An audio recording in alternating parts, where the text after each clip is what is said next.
የሚዘረዝር ስለነበረ ነው አይደል? ኧረ እባክህ ወረኛ ስለሁለቱም ያስተማሩት በደንብ ይሰማል እኮ። እስቲ የሰማሽውን ንገሪኝና እኔ ደግሞ ማብራት ከተቋረጠ በኋላ የተነገረውን የሚስት ሐቆችን እነግርሻለሁ። ስለ ባል ሐቅ ምን አሉ መሰለክ? አንዲት ሴት ካገባች በኋላ ከጌቷ ሐቅ ቀጥሎ ያለባት ቀዳሚው ሐቅ የባሏ ሐቅ ነው አሉ። ስለ ሚስት ደግሞ ረሱላችን ሰለላሁ ዐለይሂ ወሰለም ከናንተ ውስጥ መልካሙ ለሚስቱ መልካም የሆነ ነው አሉ።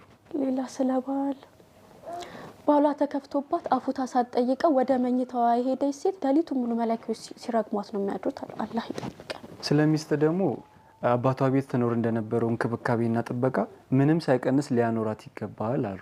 ስለ ባል ሐቅ ለሰው አይሰገድም እንጂ ይሰገድ ተብሎ ቢታዘዝ ሚስት ለባሏ እንድትሰግድ ትታዘዝ ነበር አሉ። ሌላው ደግሞ ስለ ሚስት የተነገረው ረሱላችን ሰለላሁ ዐለይሂ ወሰለም ሴትን ያስደሰታት ያስደስተኛል፣ ያስከፋት ደግሞ ያስከፋኛል ብለዋል አሉ። ሌላ ምን አሉ? ጾሟን በስነ ስርዓት ከጾመች ሰላቷን በስነ ስርዓት ከሰገደች እንደገና ደግሞ ባሏ በሷ ደስተኛ የሆነባት ሴት ቀጥታ የጀነት ነች አሉ። ሌላው ማብራት ከጠፋ በኋላ የተነገረው የሚስት ሐቅ ልክ እንደ ውድ ጌጡ ሊንከባከባት፣ እንደ አባቷ ሊጠብቃት፣ እንደ እናቷ ሊያዝንላት፣ ልክ እናቷ ቤት እንደምትኖር ያክል እንዲሰማት በእንክብካቤና በመሐባ ሊያኖራት ይገባል አሉ። ዲናችን ግን ምን ያህል ድንቅ ነው። አንዲት እንኳን የዘለለው ነገር የለም እኮ ሁሉንም ብትንትን አድርጎ ነው የሚያስረዳው። በተለይ በሚጠቅመን ነገር ምንም ችላ ያለው ነገር ራሱ የለም። ለዛ አይደል ወጣቱ ሞት አፋፍ ላይ ሆኖ እናቱን ስታለቅስ አይቷት እናቴ የቂያማ ቀን ፈራጅ አንቺ ብትሆኚ ምን ትፈርጅብኝ ነበር ብሎ ጠይቃት። እናቱም ወንጀልን ሁሉ ምሪ ወደ ጀነት አስገባህ ነበር ብላ መለሰችለት። በዚህን ጊዜ እየሄድኩ ያለሁት ከእናት በላይ አዛኝ ወደ ሆነው ጌታዬ ነውና አታልቅሺ ብሎ መለሰላት። ያለ ምክንያት እንደምናማርረው ያለ ምክንያት ብናመሰግን አሁን ከሰጠን ጸጋ የበለጠ ነበር በጸጋው የሚያንበሸብሸን። ለኢን ሸከርቱም ላዚደነኩም ካመሰገናችሁ በኒማ ላይ ኒማ በጸጋ ላይ ጸጋ ጨምርላችኋለሁ አለ ጌታችን። አልሐምዱሊላህ ረቢል ዓለሚን። በአፊያ ስር ማመስገን ኢባዳ ነው። በህመም ውስጥ መታገስ ደግሞ ጸጋ ነው። እማማከራችን ልክ እንዳዩኝ ጉድ ራውዳ በረመዳን ትበያለሽ ነውር አይደለም። ኧረ አንቺስ ምን አይነት ወዳም ነሽ አላሉኝ እና ላስረዳሻቸው መቼ ፋታ ሰጡኝ። ንግግራቸው እንዴት እንደሚያስቅ እኔ ራሱ ሳቄን መቆጣጠር አልቻልኩም።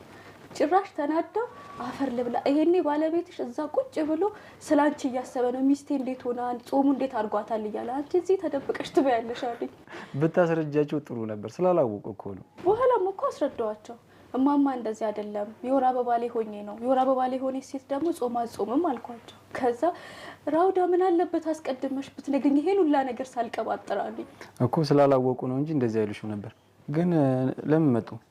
የቤተሰብ ማህበር ስላለባቸው ላመሽ እችላለሁ እዛ ወደዚያ ሲል ደግሞ ቁልፉን እንዳልጥል አንቺ ከቀመጥ ብለው ቁልፉ ሊሰጡኝ ነው የመጡት። መመጻደቅ አይሆንብኝና እንደዚህ በጎረቤቶቻችን ስንታመን የረሱላችን ሰለላሁ ዐለይሂ ወሰለም የጉርብትና ሐቅ ነው ትዝ የሚለን። ትእዛዛቸውን የተወጣን ይመስለኛል። ወላሂ አላመነም። ጎረቤቶቹ በሸር የሚጠረጥሩት አይደል ያሉት። ጎረቤታችን ሰኔት ራሱ ቁልፏ እኔ ጋር ነው እንዳልከው ከመታመን አልፎ ቁልፍ እስከ መስጠት ከደረሱ ምን አይነት መልካምነት ነው። ስለ ጉርብትና ሐቅ ተወተን ምን ጨርሰው አይደለም፣ ግን ምንም ባናረግ ራሱ መልካም ባህሪ ጥሩ ስነ ምግባር ካሳየናቸው በራሱ ዳዋ ነው። ስለ ዲናችን ያላቸው አመለካከት የሚደፈርሰውም የሚጠራውም እኛ ባለን ተግባር ነው። አላህ መልካም ስራችን ያውሰድብን። አቅማችን በፈቀደው መጠን ከዚህ የበለጠ ሐቃቸውን ብንወጣ ኪታባችን ላይ የምናስመዘገበው መልካም ስራ ይኖረን ነበር። ይሄ መልካምነት አይደል?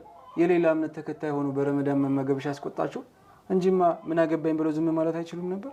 እዚህ ብቻ መሰለክ መስሪያ ቤት ራሱ ቁጭ ብዬ ሻይ እየጠጣሁ ኮስተር ብዬ አንዳንዶቹ እንዴት እንደሚያዩ ይሄኔ እንደማማ በወዳጆች እቺ ምን አይነት ሆዳም ነች እንደሚሉኝ ነው። አንቺ ራስሽ በእነሱ ፊት መጠጣትሽ ደፋር ነሽ። ትንሽ በመሀል ህመም ሲሰማኝ ትኩስ ነገር ልውሰድበት ብዬ ነው። እንግዲህ ለኔ ያርገው የሚባል ህመም አይደለም አይዞሽ ብቻ ነው የምልሽ። ኧረ አልሐምዱሊላህ እንደሌላ ጊዜ አላንቆራጠጠኝም። የረመዳኑ በረካ ነው መሰለኝ። አብሽሪ ሁሉም ህመም ወንጀልን ታስምራለች።